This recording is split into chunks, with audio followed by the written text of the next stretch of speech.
বিদেশী চিনাক্তকৰণ বহিষ্কৰণৰ ব্যৱস্থাটো তেওঁলোকে ক্ষিপ্ৰতাৰে আগবঢ়াই লৈ যাব আৰু মানুহক সুৰক্ষা দিবৰ কাৰণে চিনাক্তকৰণ বহিষ্কৰণ প্ৰত্যাৰ্পণ ভোটাৰ তালিকাৰ পৰা নাম কৰ্তন দীঘলীয়া ন্যায়িক এটা প্ৰক্ৰিয়া গতিকে তাৰ আগত কিন্তু মানুহক সাংবিধানিকভাৱে সুৰক্ষা দিম এইটো দেশৰ গৃহমন্ত্ৰীয়ে ৰাজনাথ সিঙে আমাক কিন্তু এইবোৰ কি হ'ল প্ৰতিশ্ৰুতি ইমান তাৰমানে দেশৰ প্ৰধানমন্ত্ৰী আৰু অসমৰ মুখ্যমন্ত্ৰীসকলে এই বিদেশী নাগৰিকক লৈ তেওঁলোকে ভোট লয় ভীমৰ বচন আওৰায় কিন্তু সেই সমস্যা সমাধান কৰিবৰ কাৰণে তেওঁলোকে কোনো ব্যৱস্থা গ্ৰহণ নকৰে ঐতিহাসিক অসম আন্দোলন ৬টা বছৰ অসমৰ ৰাইজে অসমৰ মৌলিক বিষয় জাতীয় প্ৰশ্নক লৈ সংগ্ৰাম কৰিছিল মূল বিষয় আছিল যে অসমত অবৈধ বিদেশীৰ আগ্ৰাসনে আমাৰ ৰাজনৈতিক ভৱিষ্যত নিশেষ কৰিব অবৈধ বিদেশীৰ ভোটাৰ তালিকাত উপস্থিতিয়ে ৰাজনৈতিক ভৱিষ্যত এটা ভয়াৱহ দিশলৈ লৈ যোৱাৰ লগে লগে এই অবৈধ বিদেশী নাগৰিকৰ তেওঁলোকৰ উপস্থিতিয়ে আমাৰ ভাষা কৃষ্টি সংস্কৃতি অৰ্থনৈতিক বুনিয়াদ নিশেষ কৰি ভৱিষ্যত এক ভয়াৱহ ভৱিষ্যতৰ মাজলৈ অসমক ঠেলি দিব সেই মৌলিক বিষয়টোক লৈয়ে দীঘলীয়া ৬ বছৰীয়া অসম আন্দোলন আৰু এই অসম আন্দোলনত ৮৫৫ জনতকৈ বেছি শ্বহীদে তেওঁলোকে আত্মবলিদান দিলে তেওঁলোকৰ জীৱনৰ সৰ্বোচ্চ ত্যাগ কৰিলে লাখ লাখ আবাল বৃদ্ধ বনিতাৰ ত্যাগ বহু লোক গুলিবিদ্ধ বহু লোক ধৰ্ষিতা বহুত লোক জীৱনকালৰ কাৰণে পংগু হোৱাৰ পাছত ১৯৮৫ চনৰ ১৪ আগষ্টৰ মাজনিশা বা ১৫ আগষ্টৰ পুৱতি নিশা এক চুক্তি স্বাক্ষৰ হ'ল ঐতিহাসিক অসম চুক্তি যিখন চুক্তিক অসমৰ জনগণে বিদেশী নাগৰিকৰ সমস্যাৰ সমাধানৰ একমাত্ৰ উপায় বুলি সকলোৱে গণ্য কৰে অসমৰ জনগণৰ কাৰণে স্বাভিমানী জাতীয়তাবাদী মানুহৰ কাৰণে অসম চুক্তি আমাৰ সকলোৰে কাৰণে গীতা কোৰাণ বাইবেল আৰু এই অসম চুক্তিক লৈয়ে অসমত প্ৰতিটো ৰাজনৈতিক দলে ভাৰতবৰ্ষৰ প্ৰতিটো ৰাজনৈতিক দলেই তেওঁলোকে ৰাজনীতি কৰি আহিছে নিৰ্বাচনৰ সময়ত বিদেশী নাগৰিকৰ সমস্যাটো সমাধান কৰিম বুলি অসম চুক্তি আখৰে আখৰে পালন কৰিম বুলি বিদেশীক ইয়াৰ পৰা খেদিম বুলি তাৰ লগে লগে অসমৰ মানুহক অসমীয়া ৰাইজক সাংবিধানিক ৰক্ষা কৱচ দি ৰাজনৈতিকভাৱে সুৰক্ষিত কৰিম বুলি মাটি ভেটি ৰক্ষা কৰিম বুলি প্ৰতিশ্ৰুতি দিয়ে সকলোৱে নিৰ্বাচনী বৈতৰণি পাৰ হয় কিন্তু আমি দেখিছোঁ যে যোৱা ৪০টা বছৰ সম্পূৰ্ণ হ'ব অহা কাইলৈ এই ৪টা দশকৰ দীঘলীয়া প্ৰতাৰণা আমাক অসমৰ জনগণক ঠগ প্ৰবঞ্চনাৰ এতিয়া তেওঁলোকৰ এক কাম কাজৰ জিয়া ইতিহাস আৰু দলিল হিচাপে পৰিগণিত হৈছে ৰাজনৈতিক দলবোৰৰ কাম কাজ আৰু শেহতীয়াকৈ ২০১৪ চনৰ পৰা বিজেপি দলটো দেশৰ ৰাজনীতিত আছে দেশৰ শাসনত আছে 10 বছৰ সম্পূৰ্ণ হৈ তৃতীয়টো কাৰ্যকাল 11 বছৰো সম্পূৰ্ণ কৰাৰ দিশত অগ্ৰসৰ হৈছে গতিকে এই 11 বছৰীয়া পৰিক্ৰমাৰ সময়ত বিজেপি দলে বিজেপিৰ দেশৰ প্ৰধানমন্ত্ৰী নৰেন্দ্ৰ মোদী ডাঙৰীয়া অসমৰ দুগৰাকী মুখ্যমন্ত্ৰী সৰ্বানন্দ সোণোৱাল ডাঙৰীয়া আৰু হিমন্ত বিশ্ব শৰ্মা ডাঙৰীয়াই অসম চুক্তি বিদেশী নাগৰিকৰ সমস্যা সাংবিধানিক ৰক্ষা কৱচ মাটি ভেটি ভাষা কৃষ্টি সংস্কৃতিৰ ৰক্ষা এই সকলো কথাত কেনেকৈ আমাক ঠগিছে প্ৰতাৰণা কৰিছে সেই সকলো কথাৰ আজি আপোনালোকৰ আগত অৱলোকন কৰিবলৈ আমি চেষ্টা কৰিম বা কৰিছোঁ আজি এই শুভক্ষণত যিসকল মহান বীৰ পুৰুষে স্বদেশ আৰু স্বজাতিৰ সুৰক্ষিত ভৱিষ্যতৰ কাৰণে আত্মবলিদান দিলে প্ৰতিগৰাকী অসম আন্দোলনৰ বীৰ শ্বহীদলৈ মই সশ্ৰদ্ধ প্ৰণিপাত জনাইছোঁ আমাৰ দলৰ পবিত্ৰ মঞ্চৰ পৰা অসম আন্দোলন ঐতিহাসিক অসম আন্দোলনৰ আগত আন যিবোৰ সংগ্ৰাম আছিলে সেই সংগ্ৰাম জাতিৰ অস্তিত্ব ৰক্ষা সংগ্ৰামৰ আন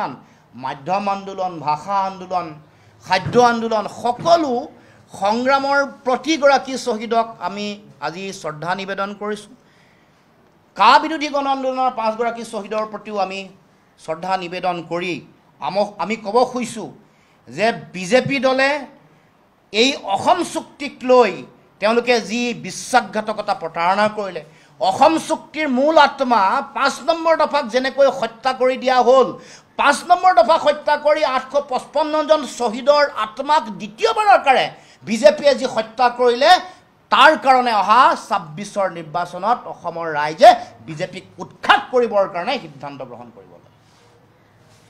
আপোনালোকে সকলোৱে জানে যে 2014 চনৰ নিৰ্বাচনৰ আগত আপোনালোকৰ দিনটো মনত পেলাই দিব খুজিছোঁ। 27 এপ্ৰিল 2014 দেশৰ বৰ্তমানৰ প্ৰধানমন্ত্ৰী সেই সময়ৰ প্ৰধানমন্ত্ৰী প্ৰাৰ্থী নৰেন্দ্ৰ মোদী ডাঙৰীয়া অসমলৈ আহি কৈছিল যে 16 মে'ৰ পিছত বাংলাদেশীয়ে তালি টোপোলা বান্ধি অসমৰ পৰা যাব লাগিব। তাৰ পাছত 2016 চনৰ ভিজন ডকুমেণ্ট আপোনালোকে যদি চাই অসমৰ ৰাইজক তাৰমানে দৃষ্টিপত্ৰ অসমত বিজেপি দলে দিয়া দৃষ্টিপত্ৰত অসম চুক্তি সম্পৰ্কত এটা সুকীয়া দফা আছে। তাত চুক্তি আখৰে আখৰে পালন কৰাৰ প্ৰতিশ্ৰুতি আছে। তাত আনকি বিদেশী চিনাক্তকৰণ বহিষ্কৰণ আৰু অসমীয়া মানুহক সাংবিধানিক ৰক্ষা কবচ প্ৰদানৰ প্ৰতিশ্ৰুতিও দৃষ্টিপত্ৰ 2016-2025লৈকে তেওঁলোকে দিয়া দৃষ্টিপত্ৰ তাত পেজ নম্বৰ তাৰ যিটো পৃষ্ঠা নম্বৰ 10ত চাব সেই প্ৰতিশ্ৰুতি তেওঁলোকে উল্লেখ কৰিছে। কিন্তু তেওঁলোকৰ এই প্ৰতিশ্ৰুতিবোৰৰ বিপৰীতে তেওঁলোকে কৰিলে কি? তেওঁলোকে অসম চুক্তিক নিষেধ কৰিবৰ কাৰণে নাগৰিকত্ব সংশোধনী আইন আনি তেওঁলোকে জাপি দিলে। সংসদৰ মজিয়াত 2019 চনৰ 11 ডিচেম্বৰত ৰাজ্যসভাত কেন্দ্ৰীয় গৃহমন্ত্ৰীয়ে যেতিয়া বিপ্লৱ শৰ্মা ডাঙৰীয়াৰ নেতৃত্বত এক প্ৰতিবেদন প্ৰস্তুত কৰিবৰ কাৰণে উচ্চ পৰ্যায়ৰ সমিতি গঠন কৰিছিল, তেওঁ কৈছিল যে দাড়ি কমা নকটাকে বিপ্লৱ শৰ্মা ডাঙৰীয়াৰ যিখন প্ৰতিবেদন সেইখন ৰূপায়ণৰ তেওঁ প্ৰতিশ্ৰুতি প্ৰদান কৰিছিল। ৰাজ্যসভাৰ মজিয়াত সংসদৰ মজিয়াত 2019 চনৰ 7 ফেব্ৰুৱাৰীত কোকৰাঝাৰলৈ যেতিয়া দেশৰ প্ৰধানমন্ত্ৰী আহিছিলে, প্ৰধানমন্ত্ৰীয়ে অসম চুক্তি আখৰে আখৰে ৰূপায়ণ কৰিম বুলি তেওঁ উল্লেখ কৰিছিলে। লগতে অসম চুক্তিৰ 6 নম্বৰ দফা বিলম্ব নকৰাকৈ ৰূপায়ণ কৰিম বুলি উল্লেখ কৰিছিল। 2016 চনৰ বিজেপিৰ শ্লোগান আছিল জাতি মাটি ভেটি, কিন্তু এইবোৰ সকলো তেওঁলোকে দিয়াৰ পাছতো আমি দেখিছোঁ যে অসম চুক্তি ৰূপায়ণ কৰিবৰ কাৰণে কোনো কাম তেওঁলোকে নকৰিলে। তেওঁলোকে 2014 চনৰ 31 ডিচেম্বৰলৈকে অতিৰিক্ত 43 বছৰ বিদেশীৰ বোজা তেওঁলোকে জাপি দিছে। অসম চুক্তিৰ 5 নম্বৰ দফা সম্পূৰ্ণৰূপে নাইকিয়া নিষেধ কৰি দিয়া হৈছে চুক্তিৰ মূল আত্মাক, য'ত বিদেশী চিনাক্তকৰণ বহিষ্কৰণ বা তেওঁলোকক ভোটাৰ তালিকাৰ পৰা নাম কৰ্তনৰ যিটো দফা আছে সেইটোক তেওঁলোকে হত্যা কৰি পেলাইছে। তাৰমানে 855 গৰাকী শ্বহীদক তেওঁলোকে দ্বিতীয়বাৰৰ কাৰণে তেওঁলোকৰ আত্মাক তেওঁলোকে হত্যা কৰিছে। তাৰ পাছত তেওঁলোকে অসম চুক্তিৰ 6 নম্বৰ দফা যিটো দফাৰ মূল লক্ষ্য আছিল অসমৰ মানুহক সাংবিধানিক ৰক্ষা কবচ দিব, আৰু তাত অসমীয়া কাক কয়, অসমীয়া মানুহৰ সংজ্ঞা কি বিপ্লৱ শৰ্মাই বিস্তৃতভাৱে ইয়াত উল্লেখ কৰিছে। আৰু আমাক 6 নম্বৰ দফাৰ আধাৰত কিয় আমাক সাংবিধানিক ৰক্ষা কবচ দিব, কাৰণটো আছিল যে আমি যিহেতু 71 চনলৈকে অতিৰিক্ত 20 বছৰ বিদেশীৰ বোজা বহন কৰিছোঁ, 51 চনৰ পৰা 71লৈকে এই মাজত থকা যিখিনি মানুহ তেওঁলোকৰ বোজা ল'লোঁ। গতিকে তাৰ আগত থকা যিখিনি মানুহ তেওঁলোকৰ যিটো ৰাজনৈতিক ভৱিষ্যত, তেওঁলোকৰ যিটো অধিকাৰ, সেইটো সুৰক্ষিত কৰিবৰ কাৰণেই তেওঁলোকে সাংবিধানিক ৰক্ষা কবচ দিয়াৰ কথা আছিল।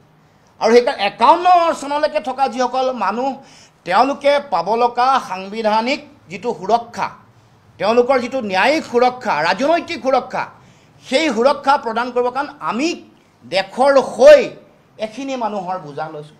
তাৰ কাৰণে 51 চনলৈকে থকা মানুহখিনিয়ে কিবা সুকীয়া মৰ্যাদা অধিকাৰ সাংবিধানিক সুৰক্ষা আমি পাব লাগিব, স্পষ্ট কথা। বহুতে ইয়াক ভুল ব্যাখ্যা কৰিব খোজে। 5ৰ লগত 6ৰ সম্পৰ্ক আছে, 5 দফাটোৰ লগত 6ৰ পোনপটীয়া সম্পৰ্ক। দেশৰ সমগ্ৰ দেশত কাট অফ ইয়াৰ এটা বেলেগ। আমি অতিৰিক্ত 20 বছৰৰ বিদেশী বোজা লৈছোঁ। 20 বছৰৰ বিদেশী বোজা যদি আমি লৈছোঁৱেই, তেতিয়াহ'লে আমাক 6 নম্বৰ দফাত দিম বুলি কৈছে। 6 নম্বৰ দফাত দিম বুলি কোৱাৰ পিছত আজিলৈকে দিয়া নাই, তাৰপিছত আকৌ 43 বছৰ আৰু অতিৰিক্ত বিদেশী বোজা জাপি দিব। এই কথা কোনো কাৰণতে কেতিয়াও গ্ৰহণীয় নহয়, কোনো কাৰণতে মানি লোৱা নহয়। আমি পুনৰ আজি এই 4টা দশক 40 জোৰা প্ৰতাৰণাৰ যিটো পৰিক্ৰমা, ৰাজনৈতিক বঞ্চনা প্ৰতাৰণাৰ যিটো দীঘলীয়া পৰিক্ৰমা, সেই পৰিক্ৰমাৰ পৰা আজি আহি আমি উপনীত হৈ আমি পুনৰ উল্লেখ কৰিছোঁ যে আমি আমাৰ স্পষ্ট দৃষ্টিভংগী, আমি কোনো কাৰণতে কেতিয়াও কা গ্ৰহণ নকৰোঁ। জাপি দিলে সংখ্যাৰ লেখেৰে বলপূৰ্বকভাৱে অসমৰ মানুহৰ অস্তিত্ব ধ্বংসৰ মুখলৈ ঠেলি দি সেইকাৰণে এই বিষয়বোৰ ৰাষ্ট্ৰীয় প্ৰেক্ষাপটত উত্থাপন কৰিবৰ কাৰণে আমি ইতিমধ্যে চিন্তা চৰ্চা কৰিছোঁ। 11 বছৰ আমি চালোঁ, 11 বছৰে আনকি চুক্তি স্বাক্ষৰিত পক্ষৰ লগত এবাৰ প্ৰধানমন্ত্ৰী স্তৰত আলোচনা হোৱা নাই। আচৰিত হ'ব, 11টা বছৰ সদৌ অসম ছাত্ৰ সন্থাৰ লগত দেশৰ প্ৰধানমন্ত্ৰী এবাৰো আলোচনা কৰিবলৈ সময় নাপালে। দেশৰ গৃহমন্ত্ৰী ৰাজনাথ সিঙৰ লগত আলোচনা হৈছিল যেতিয়া মই সদৌ অসম ছাত্ৰ সন্থাৰ সাধাৰণ সম্পাদকৰ দায়িত্বত আছিলোঁ। তেতিয়া আমাক কি প্ৰতিশ্ৰুতি দিছিল আজিও আমাৰ মনত আছে। তেতিয়া কৈছিল যে সীমান্ত চিল কৰা হ'ব, সীমান্তত তেওঁলোকে যিবোৰ পানীয় নদী অঞ্চল আছে তাত ফ্লটিং বিঅপি হ'ব, লেজাৰ গাইডেড টেকন'লজি ইজৰাইলৰ পৰা আমদানি কৰিব, সীমান্ত নিৰীক্ষণ কৰিবৰ কাৰণে সুকীয়াকৈ তেওঁলোকে কৃত্ৰিম উপগ্ৰহৰ ব্যৱস্থা কৰিব, আৰু সীমান্ত পৰিদৰ্শন কৰি ক'ত ক'ত আমাক কৈছিল ক'ত ক'ত আৰু খালী ঠাই আছে মাটি অঞ্চল নদী অঞ্চল সকলো চাই সৰজমিন তদন্ত কৰি তাৎক্ষণিকভাৱে আমি সীমান্ত চিল কৰিম। লগে লগে কৈছিল যে অসম চুক্তিৰ বিদেশী চিনাক্তকৰণ বহিষ্কৰণৰ ব্যৱস্থাটো তেওঁলোকে ক্ষিপ্ৰতাৰে আগবঢ়াই লৈ যাব, আৰু মানুহক সুৰক্ষা দিবৰ কাৰণে চিনাক্তকৰণ বহিষ্কৰণ প্ৰত্যাৰ্পণ ভোটাৰ তালিকাৰ পৰা নাম কৰ্তন দীঘলীয়া ন্যায়িক এটা প্ৰক্ৰিয়া। গতিকে তাৰ আগত কিন্তু মানুহক সাংবিধানিকভাৱে সুৰক্ষা দিম, এইটো দেশৰ গৃহমন্ত্ৰীয়ে ৰাজনাথ সিঙে আমাক প্ৰতিশ্ৰুতি দিছে। কিন্তু এইবোৰ কি হ'ল প্ৰতিশ্ৰুতি? ইমান তাৰমানে দেশৰ প্ৰধানমন্ত্ৰী আৰু অসমৰ মুখ্যমন্ত্ৰীসকলে এই বিদেশী নাগৰিকক লৈ তেওঁলোকে ভোট লয়, ভীমৰ বচন আওৰায়, কিন্তু সেই সমস্যা সমাধান কৰিবৰ কাৰণে তেওঁলোকে কোনো ব্যৱস্থা গ্ৰহণ নকৰে। গতিকে আমি তেওঁলোকৰ এই যিটো অসম বিৰোধী তেওঁলোকৰ চিন্তা বা কাম কাজ, সেই কাম কাজক আমি সকলোৱে তেওঁলোকৰ এই প্ৰতাৰণাৰ দীঘলীয়া পৰিক্ৰমা আপোনালোকৰ আগত উল্লেখ কৰিছোঁ। আমাৰ মূল বিষয়টো হ'ল যে অসম চুক্তি ৰূপায়ণৰ যোগেদিহে বিদেশী নাগৰিকৰ সমস্যাটোৰ সমাধান হ'ব। অসম চুক্তিৰ 6 নম্বৰ দফা কাৰ্যকৰী হ'লেহে অসমত খিলঞ্জীয়া অসমীয়া ৰাইজে অসমীয়া মানুহে ৰাজনৈতিক ভৱিষ্যত সুৰক্ষিত কৰিব পাৰিব, মাটি ভেটি ৰক্ষা কৰিব পাৰিব, ভাষা সংস্কৃতি ৰক্ষা কৰিব পাৰিব, আনকি অৰ্থনৈতিক ভৱিষ্যতো সুৰক্ষিত কৰিব পাৰিব। গতিকে আজি অহা কাইলৈ দেশত স্বাধীনতা দিৱস সমগ্ৰ ভাৰতবৰ্ষতে উদযাপন কৰা হ'ব, আৰু সেই দিনটো আমাৰ অসমৰ জাতীয় জীৱনৰ কাৰণে এটা ঐতিহাসিক দিন।